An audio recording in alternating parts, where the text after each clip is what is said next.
Hey, FedHeads, you're tuned in to another episode of Cigar Chat. I'm your host, John the Cigar Surgeon. Cigar Chat is broadcast live around the world and, of course, picked up on the Armed Forces Radio Network. You can tune into Cigar Chat on youtube.com, of course, Facebook Live. Thanks very much for our Facebook Live listeners. And, of course, at cigarfederation.com, which is where the show is housed.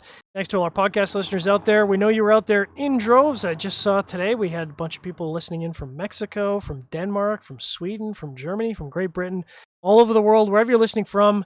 Thanks very much for tuning in. I am joined, as always, by my co-host, and it seems to be more of a regular thing, Trent. Yeah. Trent, what's going on, hey, brother? Buddy. Feeling pretty good today. A little less rough around the edges than I was expecting to feel after last night sharing our bearings. We did tear it on pretty good last night, to be fair. Yeah. And we were smoking something a little bit, shall we say, a little bit more approachable, a little bit more in my wheelhouse. We'll talk about that in just a second. But first, we want to introduce our special guest tonight, Victor Vitale. Gentlemen, how are you? Hello, gentlemen and FedHeads. It's a pleasure to see you again. We were talking kind of prior to the show, and I was like, it seems like it's been a dog's age since we've had Victor on. And I'm embarrassed to say, do you know it's been since March of 2015 since we had you last on the show? Yeah. No way. Yeah. Can you believe that? Time flies. Yeah, it's crazy. Time flies. Well, I'm always happy to be on. Thanks for inviting me. I wish that I had a tall glass of scotch, but I got iced tea in a jar here. So it's nothing exciting. Just in case anyone's wondering, what the hell is that in a jar? It's not moonshine or anything. It's just some boring detox tea or something my wife made for me. Sounds fun. We were talking pre-show about, because of course we share a love of all things whiskey, and I was saying I was tempted to break out the closed distillery Japanese whiskey, and then I realized, maybe if I'm drinking every day, maybe this presents a lifestyle choice that maybe I'm not ready for, and maybe I'll just stick with water and Coca-Cola tonight, and that'll be. Doesn't that just make you Canadian if you're drinking every day? I don't know. Look at outside. It's sunny. It's beautiful. I got a jacket on, but that's only because I'm worried about getting rained on here. The sky's blue. Life is good. I think it's like 63 degrees here right now. It's all right. I decided to go the other route, John, and I'm just having a little nip of the Akashi from last night. A little Japanese whiskey. But of course, this isn't sharing our pairings. So I'm going to get us back on topic, talk about what we're here to talk about, which is you, Victor.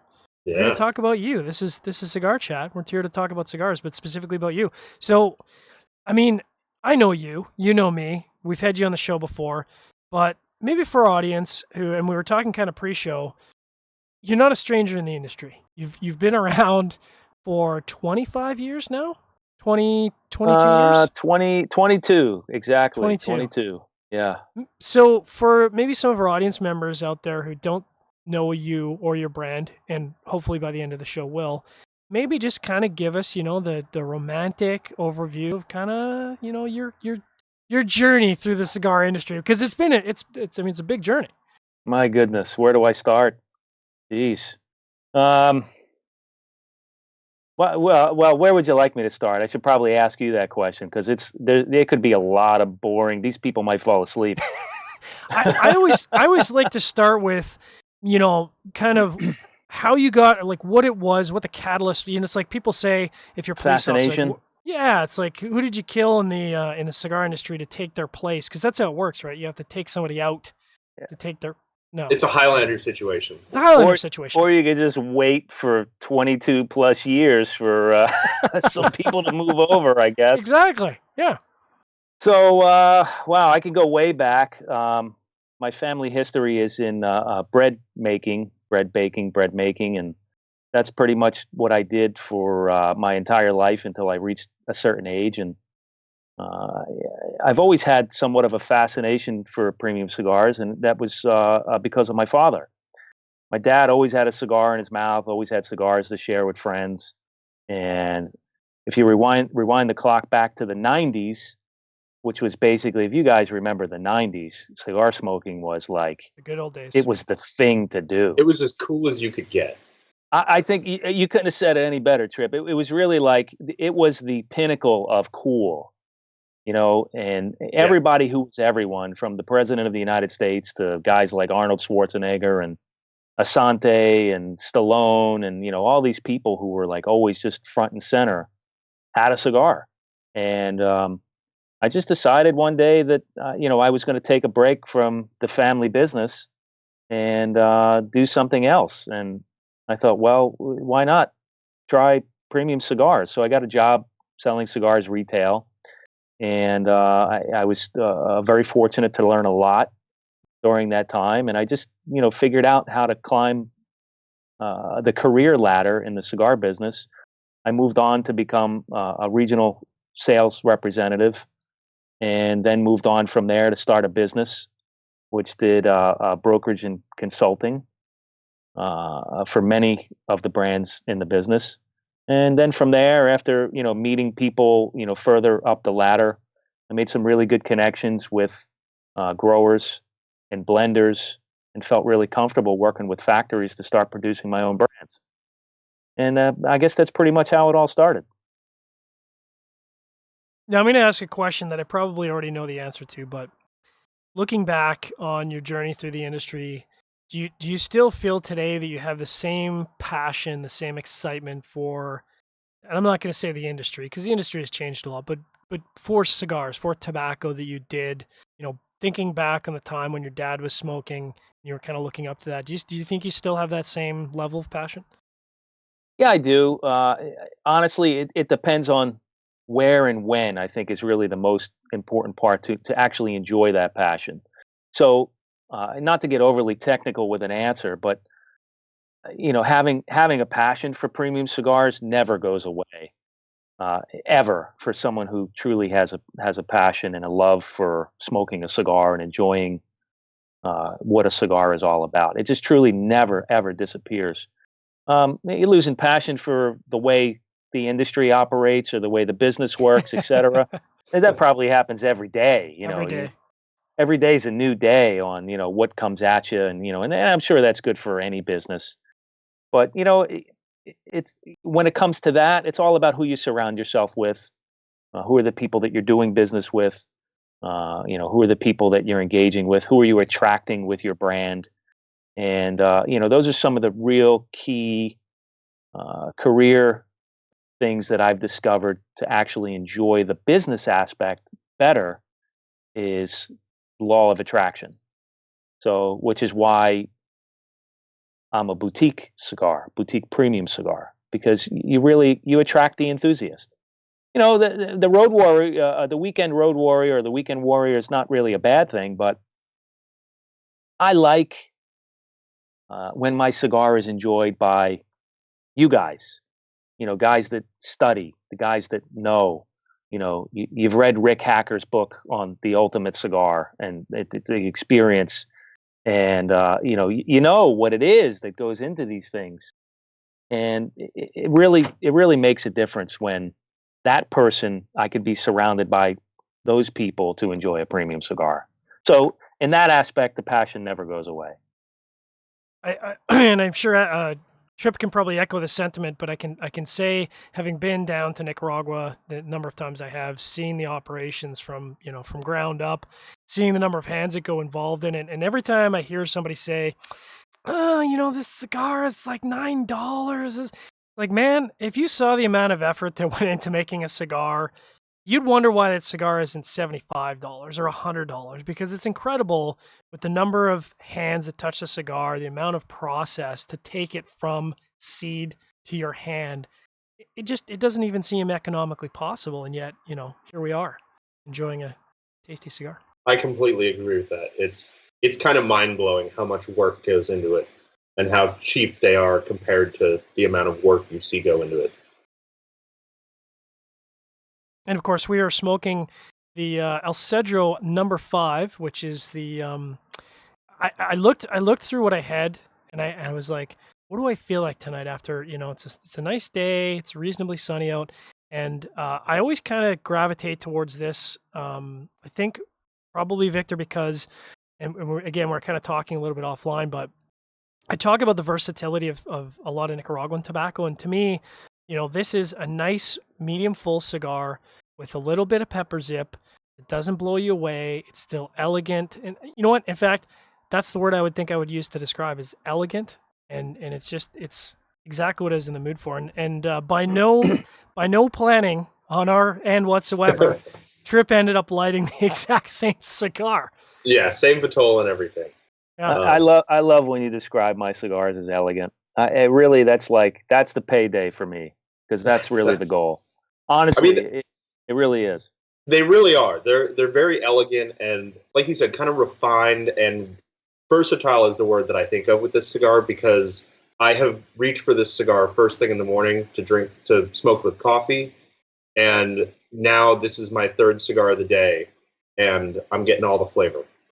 It doesn't overrun you with any flavors that it would be bad to smoke in the morning, and it has enough flavor to stand up after you've already smoked a couple cigars. I mean, music to my ears, Trip. That's the goal. Really, honestly, the goal is that the blend and the cigar, and this is for us, not, to be compared with other people and their products. We don't want to destroy anything else you're doing. So, if it's, fine aged cheese or, fruits, wines, whatever, scotch, the cigar is really meant to be the perfect, like you guys, the perfect pairing. Yeah, you can really find a nuance to really get the perfect pairing. But, if you pick up a Cedro number 5 or a Cedro 500, you could still do a Chardonnay or a Cabernet Sauvignon, and one isn't going to overpower the other. That perfect blend will be there. That's the goal anyway. And, it sounds like we're doing it, which I'm happy to hear. I think so. Absolutely. So, Trippy, before we get into our first break of the evening, do we have any questions, comments, or feedback from our lovely live audience? Well, we've got a couple other 215s going. Jason Myers smoked one last week and loved it, and Harley Holmes is smoking one right now. Nice. But Harley also had a question that I think is perfectly suited for Victor, which is he needs to buy a suit. What should he avoid, and what should he make sure his suit has? Well, I appreciate that, because I'm wearing a T-shirt right now. Which is, I think, the first time I've ever seen you in a T-shirt, quite honestly. I actually forgot. I mean, I've been in this all day, so, and usually I have like a shirt and tie or something around. And of course, there's nothing here. I don't have anything to look overly formal, but, geez, that, it's a tough question to answer, because, I don't know, what the person's look and build and everything is. So if we're getting into like single-breasted, double-breasted, pinstripe, Glen plaid, different types of wool, whether it's going to be an Italian suit or a Japanese suit or what. So I don't know. So I would say ask the question again, but just get a little bit more specific, and I think I can help out. Well, let me take that question and run with it, Victor, because you are one of the guys in the industry who I would describe as almost always impeccably dressed, and classy is the word I use to describe you. So, what do you typically, like, on a typical, you're decked out in an IPCPR? What are you normally wearing for a suit?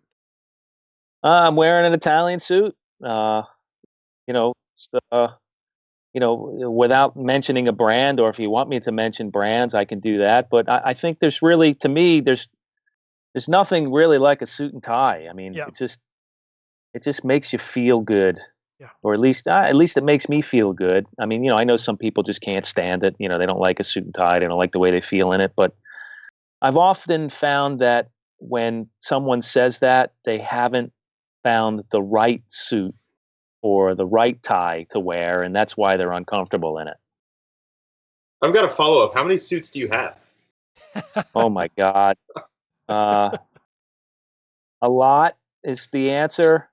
I don't know the number.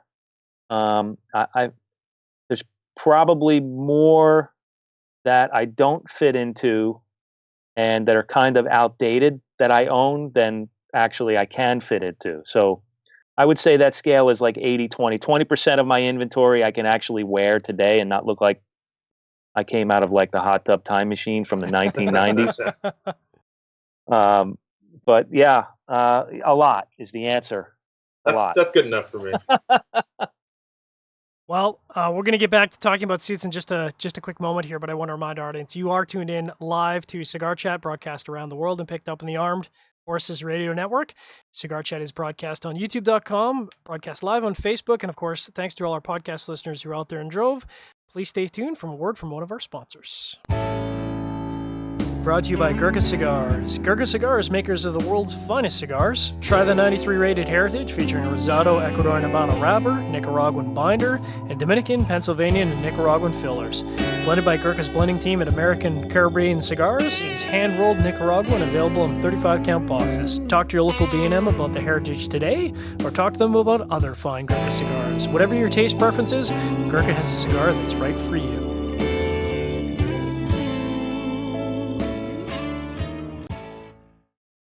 And you're tuned into Cigar Chat. We are broadcast live. We're here with our very special guest, Victor Vitale of Tortuga Cigars, Legacy Brands.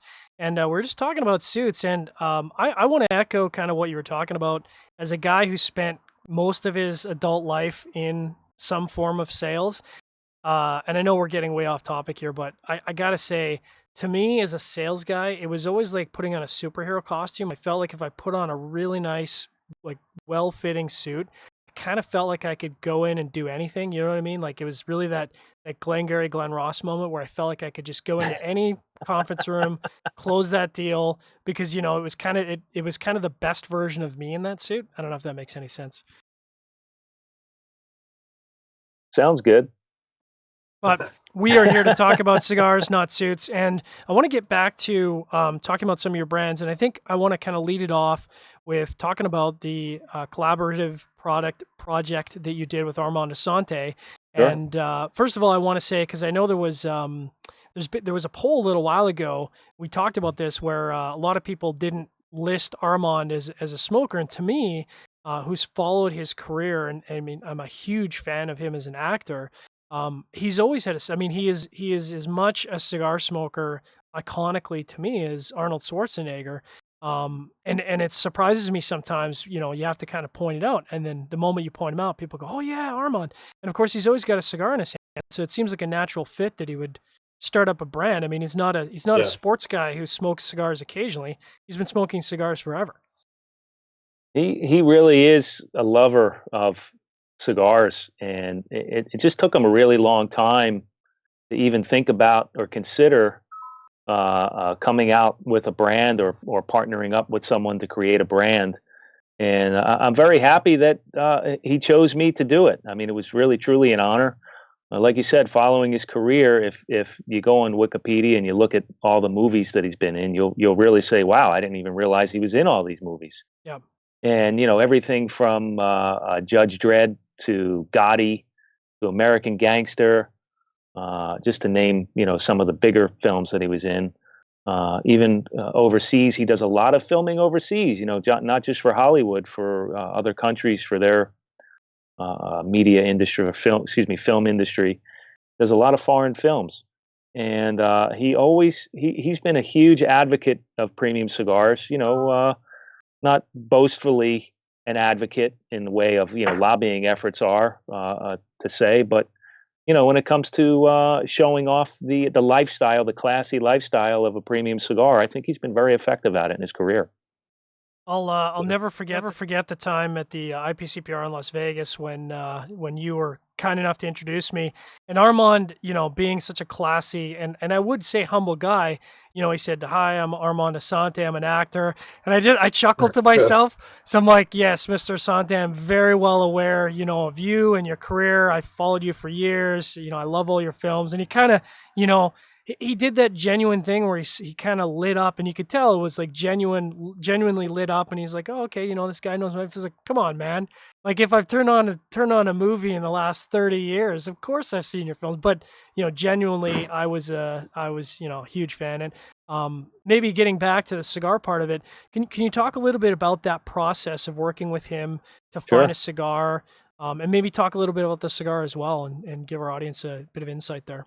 Sure. Well, the introduction was made through a mutual friend, Gary Mascioni, out of Chicago. He had worked with Armand in the past on some advertising, and he was kind of on Armand about doing this whole project. Gary would send Armand bags of, Gary's an old friend of Armand, and he would send him bags and boxes of cigars, wherever he was in the world. And he was kind of always on Armand's case about, doing a project. So basically, it came down to one day Armand was in Croatia filming, and he's on his balcony smoking a cigar, and he calls Gary and he says, I finally found the cigar that I can't put down and I absolutely love, and we need to find out who this guy is and talk to him. And he was smoking a Tortuga. And Wow. Gary called me right away and he says, "You'll never believe it." And I said, "Come on, no way." And you know how the industry is. I mean, long story short, we were all very cautious about entering this agreement because the industry can be very hard on outsiders coming into the business. It's kind of like a good old boys network, and sports stars, Hollywood actors, of the such. It's very far between when a success actually happens. One of the greatest outside success stories was Avo. From coming from the music industry. And, everyone looks up to Avo. I mean, he's a, wonderful success story in our business. God rest his soul. Wonderful man. Great guy to work with and around all those years. And, he truly made it happen. And he also was a very passionate person about cigars. And there's a lot of people that came into the business since who have been successful, and, some have been unsuccessful. And being unsuccessful didn't really make them any less passionate about cigars or their brand. It just so happens to be that, it depends on how well that person is received. And thank God we've been lucky that people have been very, very receptive to Armand and his project. And, we're all very grateful for that. Now, is he becoming a victim of smoking his own stash all the time, or because I know he does? That, he goes through a lot of cigars. I got to tell you, and he gives a lot of cigars away. So if you ever find out where he is, and you just want a free box of cigars or something, he's doing it. And I always say, "Geez, Armand, you don't have to give away full boxes. You can just give away like 2 or 3 cigars. It's okay, He says, "No, these guys, you got to give them a full box. You got to give them a full. We're just sending them boxes of cigars all the time." But that's how he is. He's very generous. He doesn't think of, he knows and appreciates how special they are and how much work goes into it. And without question, all of that exists.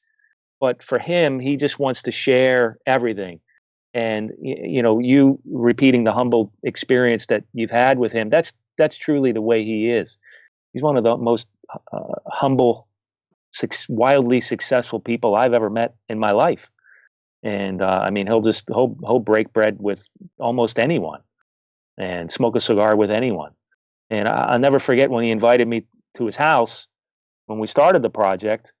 I brought a bunch of different blends that I had prepared from the factory, and we pretty much stayed up all night and smoked, a small section of every single blend just to kind of, get his palate used to figuring out the differences between the different tobaccos and everything. And the learning curve was amazing. I mean, he was already there. So he knew exactly what he was tasting and why. And, we drank a bunch of scotch, and, that's pretty much how the first Ora Vivo was born. I mean, we just went through tons of blends, and he's very much hands-on the entire process. He's involved with choosing exactly what leaves of tobacco we're going to use based on the prepared blends, and all of the design work. He had his hands in the design work and the creation of the designs and everything. So he's definitely been a major part of it and a major part of the success of Ora Vivo. And talking, for the cigar geeks out there, because I know we've got cigar geeks tuned into the show, can we talk about the flavor profile and the strength profile of the Ora Vivo, and maybe some of the sizes that's available for people who might be out there and looking to pick it up and share in this experience? Sure. We have, there's 3 different styles that were made for the marketplace. And we basically moved as quickly as we possibly could to launch these 3 different styles, and it happened over the course of 3 years. We launched the original 4 sizes for the American market that came in black boxes. And then we launched 4 additional sizes for the European market, which came in white boxes. And then we introduced 4 sizes for the global market, which also came in white boxes. So out of that, you're looking at 12 different unique sizes of cigars because they didn't all come in the same sizes. Right. So depending on what someone is looking for, we never really made anything mild in the Vivo cigar. Everything was pretty much medium to full. Nothing was wildly full-bodied. We just never really wanted to go over the top, extremely full-bodied. I mean, keeping that elegance and that balance and that pairing available was really always in foresight. Okay, great. So Kruk, one of our viewers, he says you might know him. He wants to know if you're going to reintroduce the European Vivo. Well, the thing is about the individual blends, they're not off the market. There's just, we had to make way for the others to make it to the market, and then the final goal is to have them all available all at once. It's more so of a marketing strategy than we ran out of tobacco for the blend. I mean, we buy tobacco from the greatest tobacco growers in the world. The same people that all the greatest cigar producers in the world buy their tobacco from. We're very fortunate to be able to have access to this tobacco. So there's not necessarily tobacco that we're picking that is in extreme short supply or that has a shortage. We may run out of it that year, but it's not like it's gone forever, unless it's some vintage that we can't get our hands on ever again. But there's always, you can improvise when it comes to tobacco. I mean, we've had this conversation on many different platforms on many different occasions. Absolutely. That a cigar changes every single year, almost every shipment, at least 5 to 7%. I mean, so, not to get into the conversation that we all want to avoid about the FDA and all, but it's just completely impossible. This isn't made in a laboratory. You can't make the same thing over and over and over again. And anyone who's telling you that it's the same exact cigar 100% of the time is lying to you. So yeah, there's always going to be some amount of variance, even between the same cigars in the same box. There is. It's at least 5 to 7%, and maybe even more, depending on what tobacco is being used. I have to imagine when you're talking to a retailer and getting a facing of the Oro Vivo on the shelf, I mean, if you really want to close that deal, you bring in Armand as your heavy hitter, right? And have a conversation with the retailer. And that's got to be a done deal at that point, because who's going to say no to Armand? It's funny. I mean, I've actually gotten him on the phone several times. I mean, but most of the people know him from meeting him at the trade show. Right. And for lack of better terms, I mean, some guys like to break balls and fool around and, say, hey, get him on the phone. I want to talk to him about, I didn't get my last 12 boxes from the last order. You guys ran out or whatever. You're not doing your job or, whatever it is. And, and then we get Armand on the phone and we all have a big laugh. And yeah, it's just, what can I say? I mean, it's a dream come true when, you enter in a situation like that. Like I was explaining earlier, when you're surrounded by enthusiasts who share a similar passion for this type of a romantic type business like this, which is usually paired with other romantic type businesses like fine scotch and rare cognacs. I mean, yeah, doesn't really get any better than this, I think, really unless doesn't. I'm blind. Yeah. No, it really doesn't. And I want to talk a little bit more about that. We'll talk about the Tortuga profile as well, because I really want to do a refresher of the Tortuga profile for our audience who maybe aren't familiar with the brand, have maybe seen it on the shelf and haven't picked it up. We will walk through that in just a second. But I do want to remind our audience, you are tuned into Cigar Chat Broadcast Live. I'm your host, John the Cigar Surgeon, joined by my co-host, Trippy Trent. We're here with very special guest, Victor Vitale of Tortuga and Legacy Brands. We are broadcast live around the world and picked up on the Armed Forces Radio Network. This segment is brought to you by Cigar Oasis. Cigar Oasis is the market leader and innovator in electronic humidification. If your cigars aren't protected by your Cigar Oasis products, are your cigars truly protected? You need to get a Cigar Oasis and set it and forget it today. Not tomorrow, not 2 days from now, today. We're, of course, talking about cigars. We're talking about Armand cigar. We're going to talk about Tortuga in just a second. But I do have to say that I think it's great to see someone who's got a lifelong passion for cigars entering into the market. I mean, there's as you say, it is a tough market to break into.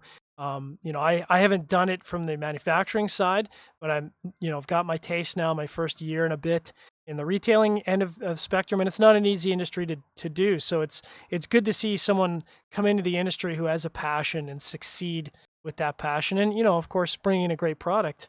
That's always a plus too. No harm in that. Yeah. I don't know what to say. Thank you. So let's talk about your baby. Let's talk about Tortuga. Now we're smoking one of my favorites. I mean, I love all your cigars, genuinely your cigars, and it's not just because you're a great guy. I do love your cigars, and I'd tell you if I didn't, and you'd tell me to shut up, and that's okay. But you've got a full portfolio. You've got a range in the Tortuga profile that takes it from really the whole spectrum. So maybe Victor, we can just kind of quickly walk through the map of Tortuga for customers that are listening right now, and like I said, maybe haven't had a Tortuga before and really should. Well, there's 13 unique sizes, and there's 4 unique blends. And really the goal from the very beginning was to go through the entire spectrum, beginning with mild. Connecticut, mild, but not overly, vanilla ice cream mild. And when we launched the Connecticut, it was really this what I believe was a short-lived trend in the market where there was this full-bodied Connecticut coming out to the market. You guys remember this? Uh-huh. Or maybe not. Maybe I would be bold by saying full body. Maybe like medium-bodied Connecticut. And to me, you guys know me. I'm more of a traditionalist than anything. I don't really go out on the edge too often. And when developing the Connecticut, I wanted it to represent exactly what a true Connecticut cigar is, which is a very mild, smooth, easy smoking, but recognizable taste Connecticut shade. And that's what the Tortuga Connecticut is all about. And there's 3 sizes in that. They're very traditional sizes. You have a Robusto, a Toro, and a Churchill. And I don't think that, or at least when developing it over the past 22 years, I don't know of any other 3 sizes that sell more in, or I guess I shouldn't say sell more, but are reached for more than those 3 sizes when it comes to Connecticut. If something different is happening out there, I'd love to be enlightened. Someone please tell me if Connecticut is selling or being reached for and smoked more other than those 3 sizes. And although that's the beginning of the flavor and strength spectrum, that's not where we started. We started with a boxed press cigar, which was a true medium. The goal was to hit that medium mark bullseye, right in the center. And there's 4 sizes there, and those 4 sizes would be a Robusto, Toro, Churchill, and a 6x60. And when it was developed, of course, the 6x60 was in the marketplace, and it had a permanent seat. However, when the Tortuga Reserva box press series was developed, there were very few, if not less than a handful of box pressed 6x60s on the market. And that's where we kind of made our mark there. Yep. There wasn't much variety in a 6x60 box pressed, or even a 7.5x58 box pressed, which, it's the Diplomatico is the name in the brand, but, you may as well call it a Churchill at that point, or a double Corona, whatever. Whatever, right? There's like 3 names for everything. Yep, there's 3 names for everything. So, even in that size, there really wasn't much. And then, if you rewind a little bit further, it's a 6x56, which, I call a Toro. By today's standard. Back then, it was a giant, humongous cigar. But, again, box pressed usually came in a little bit smaller sizes. Mostly, I think a 6x54 was the most common size during that period when I launched the box pressed series. And after that, we were very successful with that one. And then we launched the Black Coyote, which is a Brazilian Matafina wrapper. And I absolutely love, and people know this from talking to me on many different platforms, I love Brazilian Matafina. It has a very nice, earthy, but naturally sweet flavor and light aroma, but it has power. Yep. It has a lot of power, and it doesn't have that coffee like grit power. Like, when you get to the end of the French press and some grinds like kind of leak through and they get to the bottom of your cup and you're drinking the grit. Not like that grit, but almost like a real robust, like full bodied, like coffee, like that real dense liquid type fullness. And that was really the goal for the Black Coyote. But also having that naturally sweet, and I stress natural because the Brazilian Matafina is completely unadulterated, naturally sweet. There is nothing that you need to do to a Brazilian Matafina to make that thing taste like a real traditional Maduro. And because of that, we were very successful with that line. So, if I can pat myself on the back for it, we kind of nailed it again, and then not in this particular order, but the Cedro series came out. It was actually before the Matafina, and again with unique sizes, wrapped in cedar. And the Cedro series was the first of the Tortuga Reserva to be wrapped in cedar.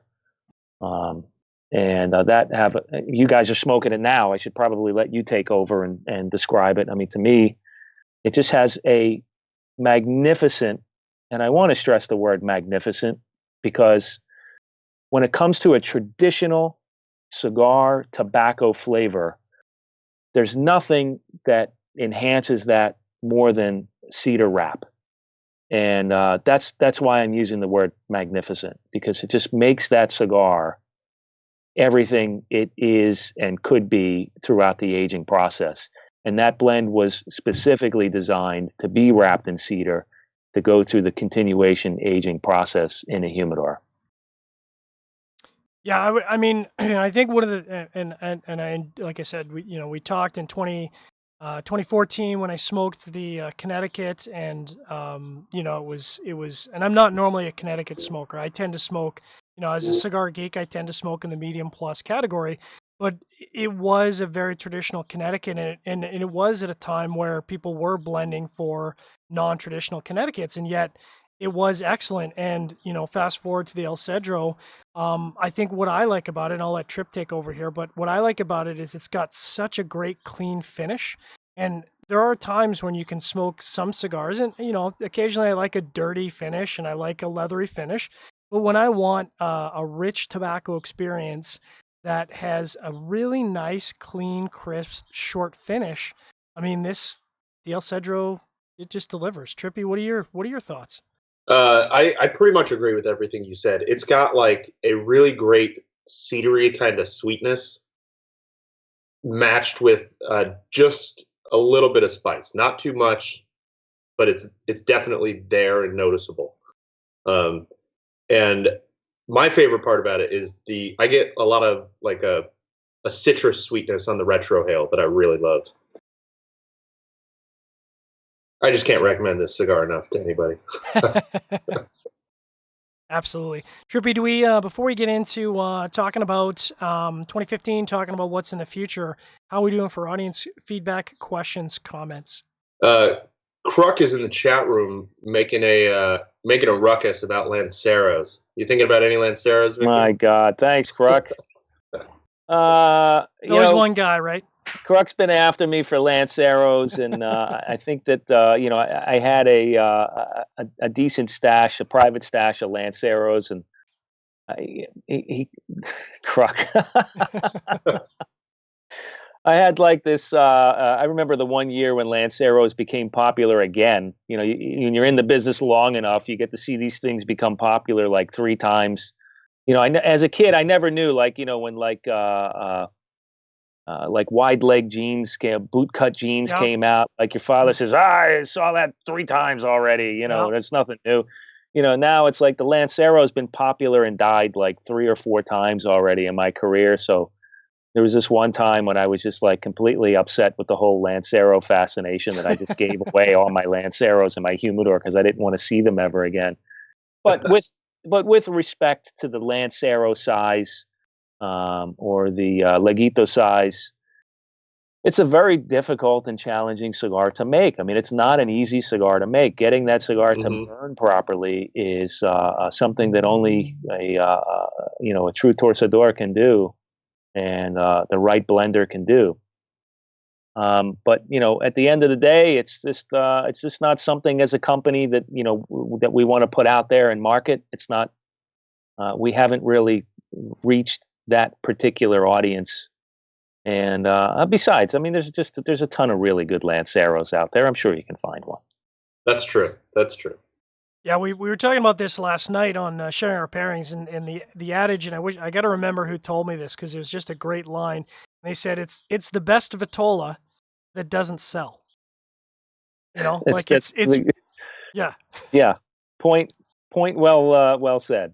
Yeah. I mean, we love them. Cigar geeks love them. Unfortunately, you know, when the people are in the shops picking up sizes, they're reaching for the 6x60 box press.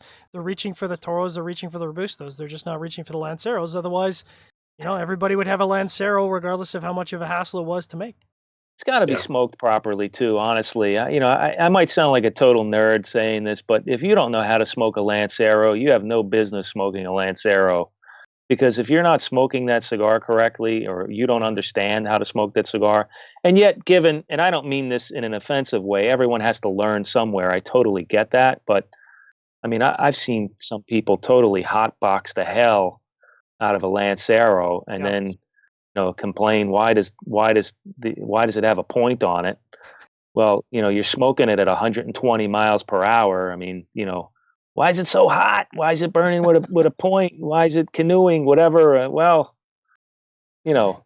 So it really is. It's truly the connoisseur cigar. I mean, you guys know it has to be made right, and the masters that are making the Lanceros and the Leguitos are really doing a good job, and the people that are trying to do it aren't really doing a good job. And I'm sure you guys smoked some really lousy Lanceros out there.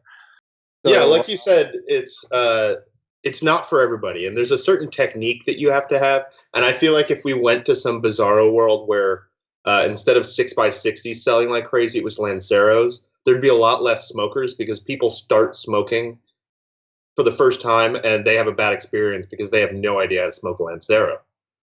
Well, that's a great point, Trip. Yeah, it's really a great point. Back in the day, people used to be newbies to cigars. They say, I don't want anything big. I want something small. And, a lot of explanation had to be followed by that request that, if you're a new smoker, you really don't want to be smoking something small. You should start out with a Robusto or a Toro, because that's basically, although that's like the everyday guy cigar, it's easy to get into. It's a comfortable ride. When you get into more like Corona, Petite Corona, and smaller, you got to really know what you're doing, or you're just not going to enjoy the experience, like Trip said. Absolutely. So I just want to remind the audience, you are tuned in to Cigar Chat, broadcast live around the world. I'm your host, John, the Cigar Surgeon, joined by my co-host, Trippy Trent. We're here with Victor Vitale of Legacy Brands, talking cigars, talking about different Vitolas. And this last segment is brought to us by who, Trip? Drew Estate. They good. All right. So, we're kind of talking offline, and we're trying to avoid a particular topic because I don't really want to talk about it. I know you're tired of talking about it, but I know looking back at the IPCPR 2015, you weren't able to attend 2016. 2016. See, this is what happens. All the years just blend together. 2016. You didn't attend, and we talked a little bit about that, and maybe just talk about without talking about the big elephant in the room, just talk about sort of that process that led up to not attending the IPCPR 2016. Oh, geez, where do I begin? Um, I had an internal conflict about making that decision because it was a very difficult decision for me to make. So after going to the show for 20 years, it was the first show that I had ever missed. And it was purely a business decision to miss that show and spend the money elsewhere, which is basically, without referencing the elephant in the room, the legal process had required a very large feed bag at the time, and it just needed to be done. And I got to say, on the record, I wasn't really exactly happy with the IPCPR and the way they were going about the entire thing. I thought that they should have stuck up for the industry a little bit more, but that's not the reason. Not to put myself out there to be misquoted. That's not the exact reason why I didn't go, but I'd feel like if I didn't mention that, then I wouldn't be true to myself, because that played a contributing factor. I mean, I think that we've been paying into an organization for a long time. I think they need to defend the people that they're supposed to defend, and they were late to the game on several comments and several things. And I'm certainly not saying that I can do it better, or saying that I should have a seat on the board to try and do it better. That's not what I'm saying. What I'm saying is that I just expected a little more, and that's really all I could say about that. So, we have a very unique small industry, which everyone knows. It's not big business. It's not a big industry. It's an art. It's a culture. It's tradition.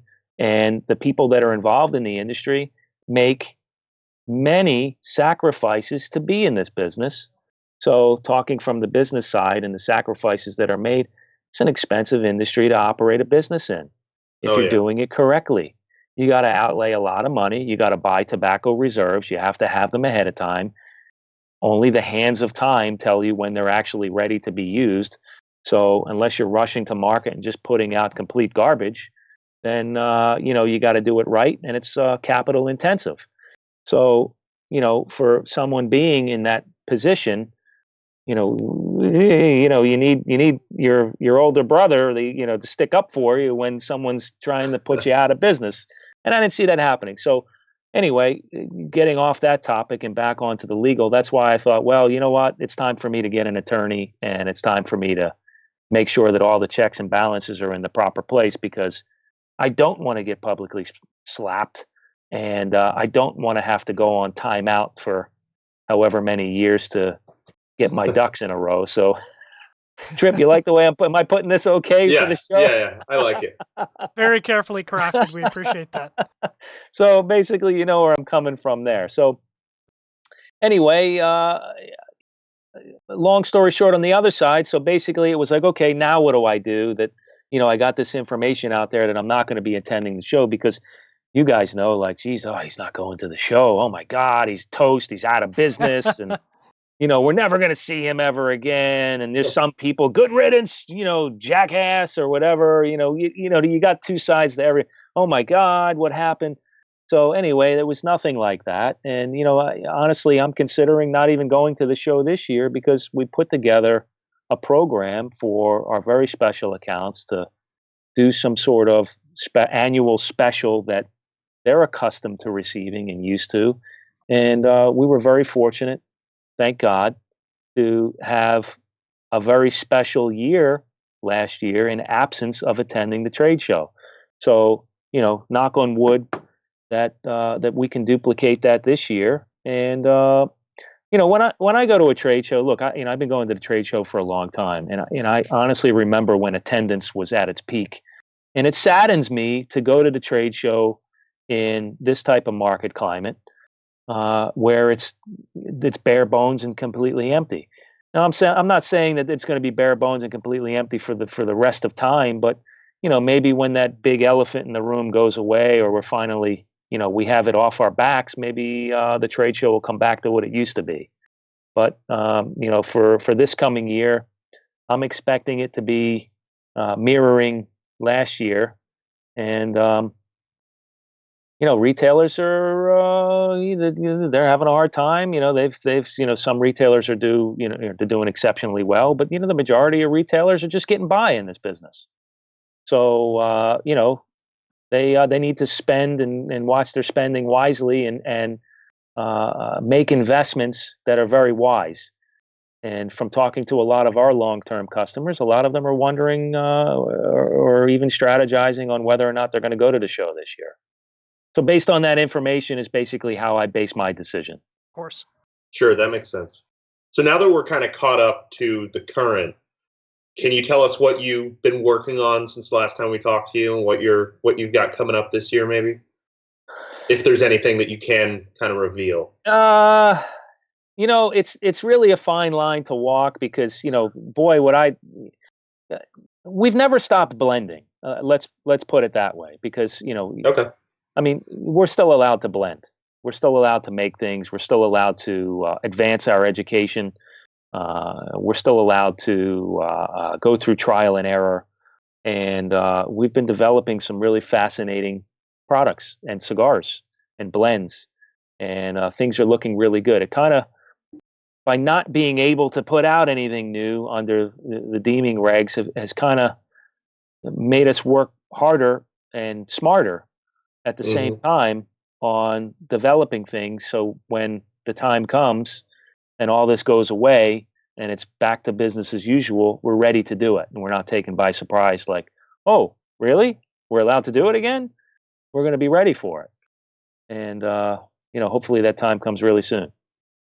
So everybody hopes so. Yeah. So I think that probably underscores sort of where you're, because I know Logan is very pessimistic about, where the industry is going, but it sounds like, obviously as a veteran of the industry, you're kind of, you've got a more, shall I say, optimistic view of where the industry is going. You're expecting things to carry on, maybe not as it was in the past, but certainly to carry on. Well, yeah, I mean, I'm very optimistic. I don't want to say that I'm naive. I mean, you guys know me. I mean, there's no chance in hell I could be naive about this sort of thing. I'm a very conservative player these days, and as time goes on, I'm sure I'm going to be more conservative. But with that said, I am very optimistic, and I don't think that I think that the people that are appointed to protect our industry are going to be successful, regardless of what I said 5 minutes ago. I think that they're going to wake up, they're going to plan it, they're going to get it done as they're doing right now. I'm not saying they're absent from the fight, but they're going to get it together and they're going to get it right. And the people are going to decide. And it's not going to be as much of a thumbing down as we've all expected with all of the doom and gloom that's been going around for the past 18 months. So talking about positive things here. So maybe two quick hits. Number one, what was your favorite IPCPR show to attend? And like whatever city that it's, because it's been in many, many different cities over the years. What's been your personal favorite show to date? Oh man. Well, the older shows were really exciting because just, people, again, it goes back to like the enthusiast and, back then, when a trade show was packed and loaded with people and it's just truly exciting. And then something new comes out and you're just so excited to show the new product. I would say dating back probably to 1999 in Las Vegas, that was, one of the most exciting shows that I've ever attended. And, but with that said, I mean, New Orleans kind of gets a bad rap because, nobody likes to go to New Orleans, et cetera. But New Orleans is a wonderful city with wonderful people. Every time we go and exhibit in New Orleans, we have a great time. The restaurants are absolutely fantastic. Yeah, it's not the easiest place to get to for the rest of the world. Yeah, it's hot. Yeah, it's got all that, right? The convention hall isn't laid out the way it should be, right? I'm going through all the insider stuff that the consumers don't really get to hear. Like, what is he talking about? Yeah, there's a lot of negatives, but New Orleans is really a charming city. I mean, I don't have to tell you about New Orleans. I mean, New Orleans is New Orleans. So, but Vegas is probably the easiest place to have it. and one of the more exciting places to have the show because there's just a lot to do on a multitude of platforms. Something to do there for everybody. And Vegas usually, or no, I shouldn't say usually, I should say Vegas typically attracted higher attendance, but in the past few years that hasn't happened. So, again, hopefully that goes away and things change. But I would love to see a few more trade shows down the road that I will be attending, being overloaded with attendance and happy people being invigorated and excited about the business again. That would be a dream come true for me. I know there was a poll that went out, Victor, and I'd love to get your thoughts on it. And they were kind of quizzing to see maybe a soft poll to see where people would prefer if it wasn't held in Vegas in 2019, if it had to move to another city. Where do you think you'd want it? I mean, just ideally, I mean, money's a thing and travel's a thing, but just ideally, what do you think would be one of the best places to host the IPCPR that you'd like to attend? In the United States? Doesn't matter. Well, Any I mean, place. since we're operating in the United States, I would say in the United States. And although Florida trade shows have been somewhat of a bust in the past, I think that the industry is kind of missing out on really getting involved with the charming history of premium cigars. And I think Tampa kind of gets a bad rap. Tampa doesn't really get a big attendance when we have a convention there, but Tampa is really like a historical place for premium cigars. Yeah. And Miami would be another really great place to really like reinvigorate the culture and the history of premium cigars. And a lot of things go into the trade show. So right now we're just like looking at the surface and creating a theory. There's non-smoking laws and all these different things that really cause a big headache for the IPCPR to map out where they're going to have the show. And, for example, this year it's at the Las Vegas Convention Center because you can smoke, and now you can't smoke at the Sands Convention Center anymore. And it just becomes a real big pain in the ass when it comes to planning these things because you can't just plan them a month ahead of time or even a year ahead of time. These things are booked out 2-3 years ahead of time. But to reiterate, I would love to see it again in Tampa, and I would love to see a huge effort put out to have Ybor City a big part of the trade show. And if it did end up going to Miami, I would like to see the same for 8th Street, Calle Ocho to be involved, just in the same merit. Okay. Good answer. Yeah, I could really see either Tampa or Miami being a great place for it, simply because that's kind of where the cigar culture in the U.S. started. Trippy as we come to the end. Yeah, I mean, and there is a lot of history. I mean, you look at Miami and Tampa. I mean, that's kind of the birthplace of modern tobacco in the United States, and still is. And well, it has the romance, and I think that in the years past, when the trade show was in Tampa. Respectfully to the people that put parties on in Ybor City and everything else, I just don't think that it was done romantic enough. I think it could be done better, and I certainly don't have the budget to do it. But if one of the big guys out there would like to get some ideas, I could certainly help out, and I'm sure you guys can do the same. Because if you get the right enthusiasts together that have roots in the industry, boy, we could really make a bang up experience in a place like Ybor City that would make news headlines for our industry, for sure. Absolutely. I think that's probably going to be our question of the show at this IPCPR, is asking each of our interviewees where they'd like to host it. And, maybe we'll get a consensus going. Trippy, as we come to the end of our Armed Forces Radio Network segment, any other audience questions, comments, or feedback? No. Fair enough. Kruk thinks, I do want to say, Kruk thinks if anybody can make a good Lancero, it's Victor. Thanks, Kruk. I'm surprised no one's asking if we're wearing pants or anything like that. I always wonder with these, what kind of funny questions you get. I just think they assume we're not.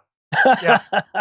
It's just like broadcast television, chest up, hide everything, chest up. I can't stand love up. scotch. Yeah, I've actually got a Scotchy half scotch. shirt on. That's right, and that's why we love having you on Sharing Our Pairings. We're gonna have you on a Sharing Our Pairings coming up pretty quick, Victor, because it's been too long. I would love to. Yeah, I got completely smashed on the last one. We always say, if you're not unable to drive at the end of a Sharing Our Pairing, you're doing it wrong. That's right. Yeah. So quickly, Victor, tell our audience where they can find more about your brands and where they can find you on social media. Social media, which I am not a social media star by any means. So if you want to be bored to death, follow me at Victor Vitale or tortugascigars.com or victorvitale.com. There's several places. I'm sure if you just Google Tortuga Cigars or Vivo Cigars, you'll find plenty of information. But as I always like to joke around about myself. There's nothing truly exciting about me. But I hope that when you pick up a Tortuga Reserva or an Ora Vivo, that you're either pleasantly surprised or getting what you've expected from previous experiences.